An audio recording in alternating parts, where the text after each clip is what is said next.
Hi all, நம்ம இன்னைக்கு ஒரு ஆப்டிடியூட் கொஸ்டின் பார்க்க போறோம். ஸோ அந்த ஆப்டிடியூட் கொஸ்டின்ல என்ன கொடுத்துருக்காங்கன்னு பார்ப்போம். கொஸ்டின் பார்க்கலாம். So 4 milkmen rent a pasture. A gets 24 cows for 3 months. B 10 cows for 5 months. And C 35 cows for 4 months. D 21 cows for 3 months. So A's rent is 720. What is the total rent? இதான் கேட்டிருக்காங்க. ஒரு நல்ல question. So இதுக்கான ஆன்சர்ஸை comment பண்ணுங்க. So answer தெரியலையா, வாங்க explain பண்ணலாம். S, இதோட ஆன்சர் வந்து 3250. ஸோ இதில் எப்படி சார் ஒர்க் ஆகுது அப்படின்னு பார்த்தீங்கன்னா, இவங்க கொடுத்த டேட்டாஸை நம்ம எடுத்துக்கலாம். ஸோ ஏ பார்த்தீங்க அப்படின்னா வந்துட்டு 24 கவுஸ் 3 மந்த்ஸுக்கு, பி பார்த்தீங்கன்னா 10 கவுஸ் 5 மந்த்ஸுக்கு, அண்ட் சி பார்த்தீங்கன்னா 35 கவுஸ் 4 மந்த்ஸுக்கு, அண்ட் டி பார்த்தீங்கன்னா 21 கவுஸ் 3 மந்த்ஸுக்கு. எஸ், ஆல் டுகெதர் பார்த்தீங்க அப்படின்னா வந்துட்டு, அண்ட் இன்னொரு டேட்டா கொடுத்துருக்காங்க, ஏவோட ரெண்ட் என்ன, டோட்டலோட ரெண்ட் என்னன்னு கேட்டிருக்காங்க. ஸோ வாங்க பார்க்கலாம். எஸ், ஏல இருக்க மொத்தம் பார்த்தீங்க அப்படின்னா 24 கவுஸ் 3 மந்த்ஸ்க்கு நம்ம 72 ஆச்சு.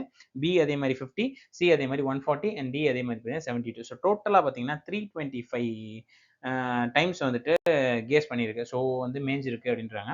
So 325 okay. சரி, 325னா எவ்வளோ வரும் அப்படின்னு பார்த்தீங்கன்னா, ஏவோட அளவு பார்த்தீங்கன்னா 72, அவங்க கட்டினது 720 அப்போ ஒரு கவுக்கு கண்டிப்பாக பார்த்தீங்கன்னா 10 ஸோ ஒரு கவுக்கு 10 அப்படின்னா 325 கவுக்கு எவ்வளோங்க டோட்டலாக அப்படின்னு பார்த்தீங்கன்னா 3250. ஸோ ஐ ஹோப் இந்த ஆன்சர் உங்களுக்கு புரிஞ்சிருக்கும்னு நினைக்கிறேன். புரியல அப்படின்னா கமெண்ட் பண்ணுங்க, அண்ட் இதை உங்கள் ஃப்ரெண்ட்ஸுக்கு ஷேர் பண்ணுங்க. தேங்க்யூ ஸோ மச் மக்களே, பாய்.